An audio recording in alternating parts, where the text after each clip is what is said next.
another rendition of Get Hip. I'm so excited because a few of my favorite people decided to come back and join us once more. Tonight, we're going to be talking about why it's so important to be connected to God. And so I want to go ahead and get started by asking you all what you do to stay connected to God. So I'll start. The major thing I do is pray. And before I explain why, let me kind of give you a little bit of backstory. So I was raised in church, so it was kind of like I didn't want to say it was like an obligation, but it was something that was just kind of required of me as I was growing up. Like, hey, we get up on Sunday, you go to church, you have dinner and all of that stuff. So it was kind of just something that was built into my schedule. But then as I got to college, I found it to be more difficult just because I had relied so much on having that connection through my family that I had to figure out how to do it. Well, I don't want to say do it, but figure out how to have my connection and have like a relationship with God on my own. So for like the first my first semester on campus, it was like I was kind of struggling on figuring out how I should do it and go about it because, like I said, I was so reliant on that through my family and having my connection through my family and everything like that.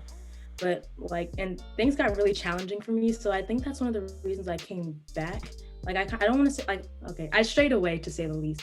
And that's just something that happened because I was so overwhelmed with the transition between high school and college and living on my own and everything like that.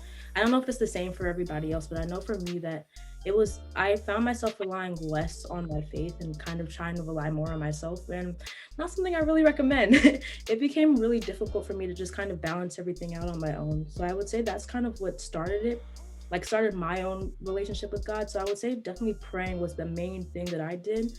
And then after we went online for COVID and everything, I would say going onto the church services on my own. And even though I was in the house with my family, still being able to having and kind of forcing myself to stay having my own independent relationship with God, as opposed to watching it in the family with church, kind of strengthened my own resolve. Because it's like, I'm doing this for myself. I'm not doing this because it was a requirement or something that I was obligated to do in my family. Awesome. Thank you. Yeah, Rodney?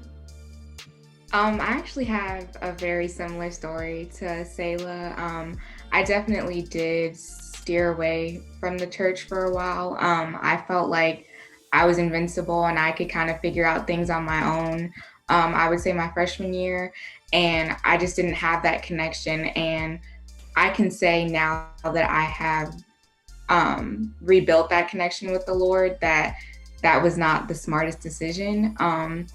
My freshman year, me steering away and everything. So I would just say, just remember where you come from. I also was raised in the church as well. So I used to go to church every single Sunday, pray every night as a family, listen to gospel music all the time. So, kind of figuring out how to create your own relationship with the Lord is very important as you get older. The main thing I would suggest is to find accountability partners, or just people that are older than you or around the same age or even younger than you, that I wouldn't necessarily say are just better Christians or XYZ, just people that you look at and say, I like what they're at in their spiritual journey. Let me see if I can tag along with them as we learn together. That's what I did with one of my old mentors now. He turns one of my good peers, and he is still older than me by a couple years. But every Tuesday and Friday, actually, we meet up for a Bible study.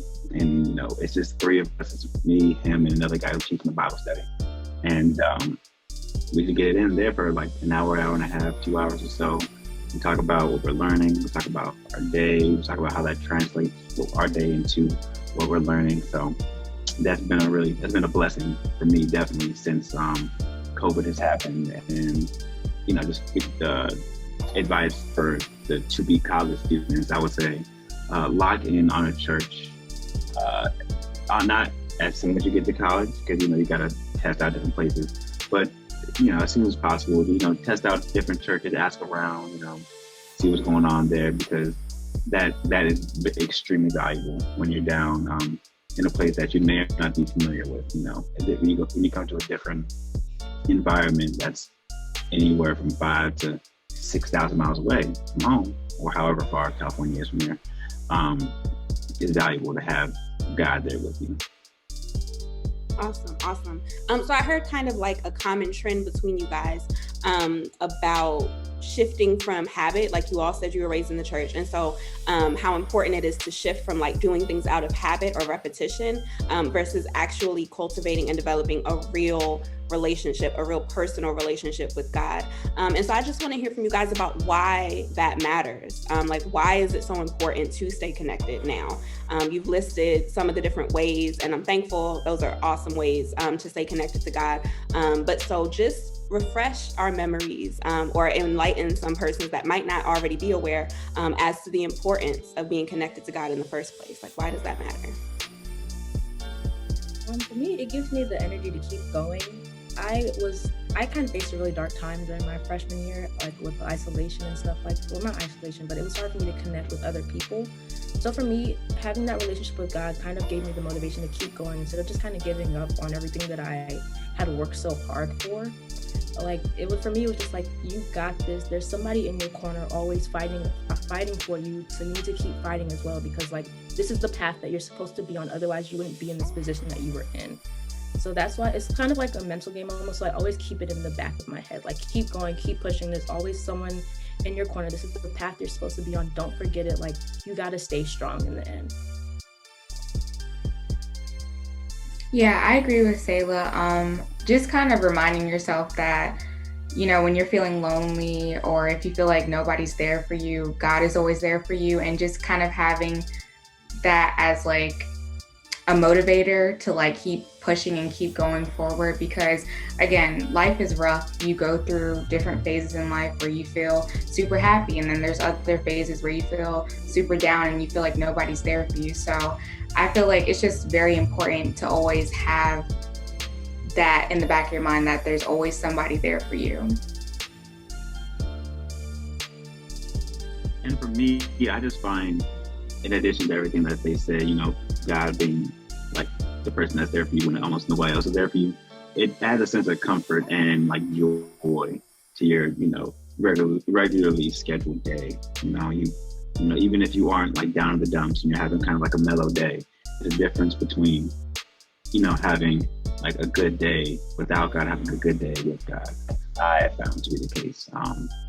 And, you know, throughout your, you know, your reading and your learnings, you'll find that, you know, these things of the world will not last for too much longer. So at least in your lifetime, our lifetime, I should say. So, you know, and to be in connection with the one that's eternal is way more important than, you know, a lot of the things that even myself, like, I'm not speaking from a place that's higher than anybody else. But, you know, being with the one that's, you know, going to be there in the very, very end is way more important than the things that we occupy ourselves with today. Awesome. I don't know why, Rodney, why you always think you're so much older. Like on the last one, you said you were an old fogey or something, and you're talking about they're like 5 years younger than you. Like, but it's okay. You know, my friends call me Uncle Rodney sometimes, so maybe that's getting to me. Uncle Rodney. Okay, so this is just who you are. Okay, that's fine. But so this has been great. I don't want to keep you guys for too long, but I do want to give you an opportunity, because I know last time I almost like cut y'all completely off. So like, I just want to give you an opportunity to give some advice to the students. And I know, Rodney, you said find an accountability partner. And I know that you all mentioned prayer as well. Make a schedule, maybe. That works for some people. You know, I try to make a schedule. And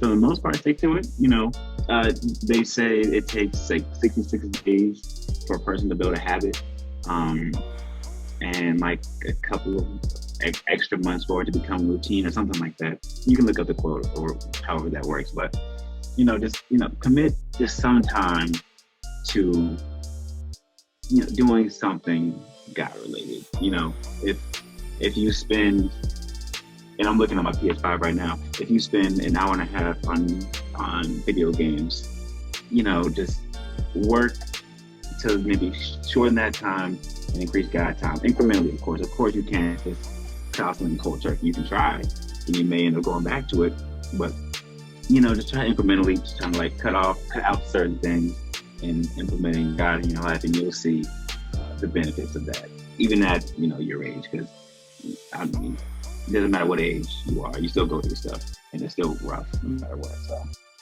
For me, I would just kind of say take some time out of your day that works, because I know for me, sometimes my day is just super busy. You know, I don't have time. Even though I pray at the end of the night and then I pray in the morning. But it's like during the day, you also need to recognize like, hey, it's okay to talk to God during the day. If you're driving to work, well, you guys aren't old enough to work. But let's say you're going to the park or you're on the metro or something like that. Like just take a minute to kind of I don't want to say meditate, but like kind of just sit and relax and just kind of talk to God. Like you don't have to say it out loud. Like you don't have to verbally say it, but it's like have that conversation with God in your head, because that also works too. You don't always have to be talking about it like verbally in that way. I guess I would just say start by like going to church every Sunday, because I know not everybody does that. So like just start going to church every Sunday, really listening to the message. I feel like most of the time the messages help me get through the week, and just writing down like important points and things from that message to keep you motivated throughout the week. Because again, like you can set goals at the beginning of the year and say what you want to do, but you got to hold yourself accountable and take baby steps and not try to leap into things, because that's not realistic, because then you're going to go back to those bad habits like Rodney said. So Awesome. Great advice. Just a couple things that I just want to kind of add on. So I love the idea of setting a schedule. I love, Selah, the idea of setting some time out of in the middle of your day to just get into God's presence. And so just want to add on to that. Remember, prayer can take all different shapes and forms. It does not always require you kneeling. You can certainly pray at any time. Whenever you want to talk to God, God is willing to listen. And so being mindful of the fact that God just always wants to hear from you, and that he loves you enough to always be there and open to hear from you at any time. I just wanted to add that. And then there was something else. Wanted to share what I do. So I do a devotional every single morning. I wake up, I do meditate, and I take some time and just try to really start my day with God intentionally. Like it's about being intentional about it. So it's that shift again, like you all mentioned, the shift. And so it's a shift between doing things out of habit and doing things intentionally and with purpose behind it. And so whoever's watching, if you can just take a couple of minutes out of your day to be intentional with your time, and it doesn't have to be long. It's like literally one Drake song. I listen to the new little 3-song album. It's like one Drake song. If you like, don't listen to it for like 3 minutes and just give that time to God and just allow God to show you what he can do even with that little bit of time. Okay. So that's all that I have. Do you guys have anything else that you all wanted to share before we go? Okay, well, awesome. I have loved this. And we got some great reviews from the last one. So I hope that we can keep doing this. Hope y'all come back again next week. And if you have any questions that you want them to answer or to give advice about, then go ahead and send me an email at revmimi@kingdom.global or drop it in the YouTube comments. All right, y'all, stay popping and be blessed.